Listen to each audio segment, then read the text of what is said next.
क्या इमरान खान का फौजी अदालतों के अंदर ट्रायल हो सकेगा या कि नहीं, और उस अदालत का नाम क्या है, और क्या फ़ौज के पास ट्रायल करने के लिए अदालतें हैं भी या कि नहीं? हुकूमत ने इमरान खान की किस तरह से नकल करना शुरू कर दी? अली अमीन गंडापुर का खुफिया मकाम से एक बड़ा पैगाम। 9 मई के बारे में इमरान खान साहब के वकील ने एक मरतबा फिर से बड़े इंकशाफात किए हैं। ये एक अहम नुक्ता है, इसके ऊपर बात करेंगे। एक पुलिस ऑफिसर की बहादुरी और फ़र्ज शनासी, आज इन नुकात के ऊपर आपसे बात करेंगे। अस्सलाम वालेकुम, आप देख रहे हैं गोरख धंधा अबरार कुरैशी, आपसे मुखातिब हूँ। फौजी अदालतों के अंदर 9 मई के वाक़े के बाद ये कोशिश की जा रही है कि जो इमरान खान है उन समेत बाकी लोगों का ट्रायल किया जाए। सवाल ये उठता है कि क्या फ़ौजी अदालतें सरे से मौजूद हैं या नहीं, उनमें जजेस कौन होते हैं, और क्या फ़ौजी अदालतों के अंदर इमरान खान का ट्रायल हो सकेगा। इस सिलसिले में पहला इंकशाफ तो ये किया गया कि फ़ौज की बाज़ाब्ता तौर के ऊपर इस तरह की अदालतें कोई नहीं हैं। उनके पास फ़ौज के अंदर से कोई स्पेसिफिकली जजेस भी नहीं है। एक ब्रिगेडियर साहब और एक कर्नल साहब, और फिर एक केस सुनते हैं और ब्रिगेडियर साहब के पास अपील जाती है, और फिर सज़ा हो जाए तो उसकी माफ़ी का इख्तियार जो है वो चीफ़ ऑफ आर्मी स्टाफ के पास होता है। एक टीवी शो के दौरान जो पाकिस्तान के एक सीनियर सहाफ़ी हैं मोहम्मद मालिक ने यह कहा कि फ़ौजी अदालतों के अंदर इमरान खान जो है उनका ट्रायल होता हुआ दिखाई नहीं दे रहा, चूँकि जो आइन और कानून कहता है उसके तहत जो सिविलियन होते हैं उनका अगर ट्रायल करना भी हो तो उसके लिए एंटी टेररिज्म जो कोर्ट होती हैं, अदालतें होती हैं, उसके अंदर ट्रायल हो सकता है, ना कि फ़ौजी अदालतें जो कि सरे से कायम ही नहीं हैं उनके अंदर कोई ट्रायल किया जाएगा। वहाँ पे सिर्फ कोर्ट मार्शल होता है, जो फ़ौज के अपने अफिसरान होते हैं सिर्फ उनके बारे में फ़ैसले सुनाए जा सकते हैं, फ़ैसले किए जा सकते हैं, उनका कोर्ट मार्शल हो सकता है। और मोहम्मद मालिक के मुताबिक कि हमें नहीं लगता और उन्हें नहीं लगता कि फ़ौजी अदालतों के अंदर सुप्रीम कोर्ट जो अदालत है वो भी कोई इस तरह का फैसला देगी कि फ़ौज जो है वो सिविलियन का ट्रायल वहाँ पे करें। तो इस तरह की खबरें और इस तरह के नुक्ते जो डिस्कस हो रहे हैं उनके तहत ये लगता है कि फ़ौज की अदालतों के अंदर, यानी फ़ौजी अदालतों के अंदर सिविलियन जिसमें इमरान खान और पीटीआई के या कोई भी दीगर लोग हों, उनका वहाँ पे ट्रायल नहीं हो सकेगा। इसके हवाले से एंटी टेररिज्म जो अदालतें पहले से बनी हैं उसके अंदर ये चीज़ें हो सकती हैं। फिर देखिए कि इमरान खान साहब के वकील जो हैं उन्होंने एक मरतबा फिर से एक टॉक शो के अंदर बैठ के एक बड़े अहम इंकशाफात किए हैं और उन नुक्तों को दोहराया है। शोएब शाहीन से मुख्तलिफ सवालात पूछे गए एक प्रोग्राम के अंदर, तो उन्होंने उन नुक्तों को ज़ेर बहस लाया कि जब फ़ौजी अदालतों के अंदर या इमरान खान के ऊपर या बाकियों का जो आप ट्रायल करना चाहते हैं बग़ैर किसी सबूत के कि वो 9 मई के वाक़यात में मुलव्वस हैं कि नहीं, तो उन्होंने वो सवालात उठाए हैं कि सबसे पहले बताइए कि रेंजर्स यानी कि कमांडोज़ ने अदालत जैसे जगह के हाई कोर्ट के शीशे क्यों तोड़े और शीशे तोड़ के अंदर उनको गिरफ्तार करने के लिए क्यों गए। फिर उन्होंने कहा कि वहाँ पे जब ये अमल हुआ तो उन्होंने वकला को भी मारा, इमरान खान को भी डंडा लगा, और फिर ये सारा अमल करने के बाद अदालत की तरफ से एफआईआर भी ना काटी गई कि अदालत के शीशे क्यों तोड़े गए, और अदालत ही एफआईआर ना कटवा सकी, और प्लस उन्होंने डिकोडर और सारी चीज़ें जो रिकॉर्डिंग थी कैमरास की वो भी चोरी करके ले गए। फिर उन्होंने कहा कि 9 मई के वाक़ये के दिन जो है इमरान खान साहब तो उनकी कस्टडी में थे, वहाँ पे थे, उन्होंने कोई ऐसी ऑडियो और वीडियो बयान नहीं छोड़ा या नज़र आया जिसके तहत लोग जो हैं वो मुश्तहिल हो के वहाँ पे चले जाएँ। उससे अगली बात उन्होंने ये कही कि जो यास्मीन राशिद साहिबा हैं, बाकी लोग हैं, वो तो मना करते रहे कि आप लोग यहाँ पे ना जाएं। हम इस दिन को यौम स्याह या स्याह दिन कहते हैं, ताहम ये भी सवाल पूछते हैं कि उस वक्त आईजी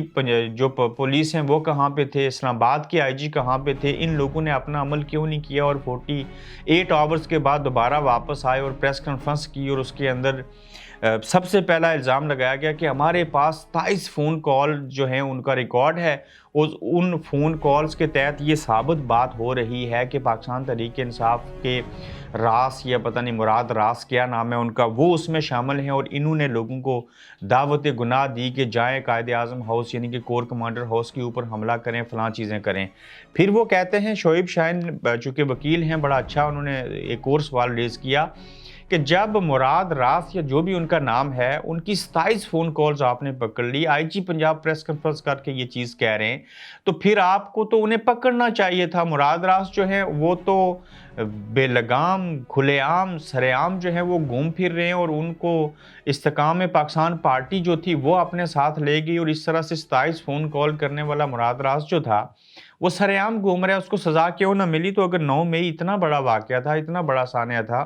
جس کو یوم سیاہ ہم کہتے ہیں, تو مراد راس جیسے لوگوں کو پھانسی پہ لٹکائیں, ان کو سزا دیں. اس کا مطلب کہ یہ اتنا چھوٹا واقعہ ہے 9 مئی کا کہ آپ صرف پاکستان تحریک انصاف کو چھوڑیں, استحکام پاکستان پارٹی کو جوائن کر لیں, عمران خان کے خلاف بولیں, عمران کو چھوڑ دیں, تو یہ معاملہ ختم. تو اس سے یہ تاثر ملتا ہے کہ یہ 9 مئی کا واقعہ تو ہوا, غلط ہوا, جس نے بھی کیا غلط کیا, مگر یہ ایک منصوبہ تھا, ایک پلان تھا. اس کی انڈیپینڈنٹ جو ہے وہ انکوائری ہونی چاہیے. اس کے بعد اگر ثبوت ملیں تو جائیں, جس مرضی کا ٹرائل کرنا ہے وہ بھی قانون اور آئین کے تحت سویلین عدالتوں کے اندر کر لیا جائے. تو انہوں نے ایک مرتبہ پھر سے, آج بھی گزشتہ روز کا یہ واقعہ ہے, تو اس طرح کے پوائنٹ ریز کیے ہیں کہ 9 مئی اگر اتنا بڑا واقعہ ہے تو پھر یہ لوگ جو ہیں جب عمران خان کو تحریک انصاف کو چھوڑ دیتے ہیں تو ان کو معافی کیوں مل جاتی ہے. میں خود کوشش کروں گا کہ 9 مئی کے واقعے کے اوپر ایک 20 منٹ کا ایپیسوڈ ریکارڈ کر کے آپ کو اس کے حوالے سے A to Z سارے چیزیں بتائیں گے, پوری تحقیق کر کے کہ یہ اصل معاملہ تھا کیا. ہم کوشش کرتے ہیں کہ اس کے حوالے سے مزید جو ڈیٹا ہے اس کو جمع کیا جائے. اب دیکھیے کہ حکومت کس طرح سے عمران خان صاحب کی جو ہے اس نے نقل کرنا شروع کر دیا. نقل کیا ہوتی ہے؟ عقل سے ہوتی ہے. اور کیا ہوا کہ جب عمران خان صاحب نے بروز جمعہ جو سویڈن کے اندر واقعہ پیش آیا, اللہ کی روحانی کتاب جو تھی اس کی بے حرمتی کی گئی, تو اس سلسلے میں عمران خان صاحب نے سب سے پہلے بروز جمعہ جھنڈے لے کے چیزیں کر کے انہوں نے کہا کہ آپ لوگ اپنے گھروں سے باہر نکلیں اور اس چیز کی مذمت کریں گے اور احتجاج کریں گے. جب عمران خان نے یہ چیز کہہ دی تو دوسرے دن جو ہے وہ شہباز شریف صاحب کو اور پی ڈی ایم کی حکومت اور مولانا فضل الرحمان اور سب لوگوں کو یاد آئی کہ ہاں یہ کام تو ہمیں بھی کرنا چاہیے. پورا دن ٹی وی پہ ٹکر چلتے رہے کہ آپ نے فلان دن نکلنا ہے, ہم اس کو یوم تحفظ قرآن جو ہے وہ اس کے نام کے اوپر منائیں گے. اور عمران خان کو اس طرح سے انہوں نے ایک طرح سے کاپی کیا, اور عمران خان کے اعلان کے بعد ان کو یاد آنے لگی کہ ہمیں بھی اس میں احتجاج کرنا چاہیے, چونکہ یہ ایموشنل پن ہے, مسلمان بھی ہیں, ریالٹی بھی ہے, تو اگر عمران خان کر رہے ہیں تو ہمیں بھی کرنا چاہیے. تو اس طرح سے انہوں نے یہ نقل کی ہے دوسرے لفظوں میں عمران خان صاحب کی. پھر خفیہ مقام سے جو ہے علی امین گنڈاپور نے میسج بھیجا کہ خان صاحب نے جو بروز جمعہ پرسوں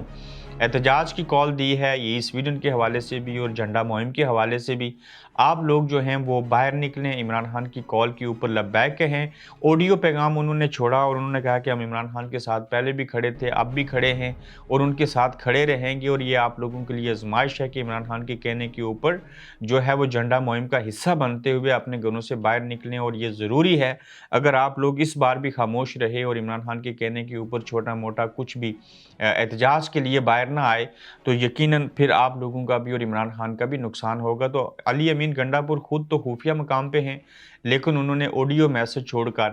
اپنے چاہنے والوں کو, اور پاکستان تحریک انصاف کے جو کارکن ہیں, اب ظاہر ہے وہ کے پی کے صدر ہیں, تو انہوں نے یہ پیغام دیا ہے وہاں کے لوگوں کو. پھر آپ دیکھیے کہ آزاد کشمیر کے دارالحکومت مظفر آباد میں ایک پولیس افیسر, جن کی آپ تصویر یہاں پہ دیکھ سکتے ہیں, میں ان کو داد دیتا ہوں کہ ایک نوجوان لڑکی جس نے نہر میں چھلانگ لگا تھی, یقیناً وہ خودکشی کے اصول کے لیے تھا, کوئی حادثہ نہیں تھا, شدید بارش تھی, جب وہ ٹھنڈے پانی کے اندر بہہ کے جا رہی تھی تو چند پولیس افسران تھے, ان میں سے ایک پولیس افسر ایسا تھا جو اس نے چھلانگ لگائی, اسی پانی کے اندر اپنی جان کو خطرے میں ڈالا اور دوسرے کی جان بچانے کے لیے کوشش کی. اور یقیناً ایسے لوگ جو ہیں وہ داد کے مستحق ہیں, ان کی ذمہ داری, ان کی فرض شناسی تو ہے, انہوں نے فرض تو ادا کرنا تھا, لیکن یہ عمل کرنا, اور پھر اس کے بعد انہوں نے اس لڑکی کو بچا بھی لیا اور وہ زندہ تھی اور وہ صحیح سلامت ہے, اور یہ داد کے مستحق ہیں اس نوجوان پولیس افیسر نے جس طرح سے اپنی جان کے اوپر ایک طرح سے کھیل کے اس لڑکی کی جان بچائی. اور اچھے لوگ بھی ہیں پولیس کے اندر, ہر جگہ پہ اچھے برے اور اس طرح کے لوگ ہوتے ہیں, تاہم سوال یہ اٹھتا ہے کہ اس نوجوان لڑکی نے کیوں خودکشی کرنے کی کوشش کی ہوگی, ایسا وقت کیوں آیا, اس کے پیچھے چیزیں دیکھنے والی ہیں. ہماری قوم کو میں نے دیکھا کہ جہاں پہ ایک پولیس افیسر جو ہے वो नीचे छलांग लगा के उस लड़की की जान बचाने की कोशिश कर रहा था। वहीं पे उस वीडियो के अंदर जो वीडियो बना रहे थे, पीछे जो हम आवाज़ें सुन रहे हैं, कोई कह रहा था मार चुकी है, कोई कह रहा था इसको नहीं बचाया जा सकता। वो ये भी कह रहे थे कि एक पुलिस ऑफिसर ने तो छलांग लगा दी, अब ये पीछे रह गया और वो जो आगे वाला है वो क्यों पानी में नहीं जाता। लेकिन दूसरों को मशवरा देने वाले खुद खड़े होकर वीडियो बना रहे थे। इसी तरह होता है हमारे माशरे के अंदर कि एक शख्स दूसरे को मार रहा है तो आप वीडियो बना रहे होंगे या बेहिसी से वहाँ से गुजर जाएंगे। फिर हमने सरेआम देखा कि अगर कोई किसी को लूट रहा है तो पास से मोटर बाइक के ऊपर या दूसरी गाड़ी वाले उसको देख के आम सी नज़रों के साथ गुजर जाएंगे और कोई मज़ामत, कोई कुछ नहीं कहेंगे, चूँकि डर है, खौफ है। फिर आप देखिए कि तकरीबन 1 दर्जन के करीब पिछले चंद सालों में कश्मीरी जो रावलपिंडी और इस्लामाबाद में हैं, उनकी जान ले ली गई। और 2 दिन कबल एक हमारे सहाफ़ी हैं रफ़ीक मुग़ल साहब, बरतानिया में मुक़ीम हैं, उनके भाई जो थे उनकी एक कमेटी निकली थी, चंद लाख रुपए उनके पास थे।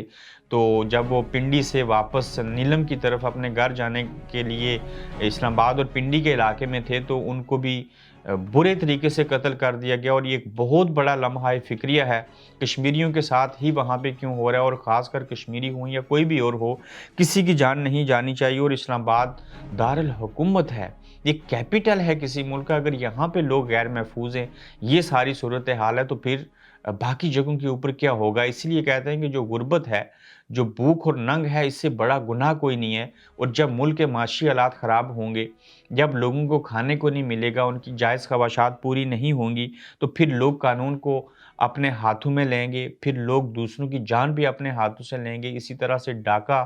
ज़नी और इस तरह की चीज़ों के ऊपर उतर आएँगे। और ये मुल्क के जो माशी हालात हैं, जिस तरह से हालात पैदा हो चुके हैं, यहाँ जो मर्ज़ी कोई कुछ कर ले, जो ताकतवर है उसे कोई नहीं पूछेगा, तो फिर लोगों के ज़हन से खौफ और बाकी चीज़ें जो हैं वो हट जाती हैं। तो अपना ख्याल रखिएगा। मज़ीद खबरों के साथ दोबारा आपसे मुलाकात होगी। आप देख रहे हैं गोरखधंधा अब्रार कुरैशी के साथ।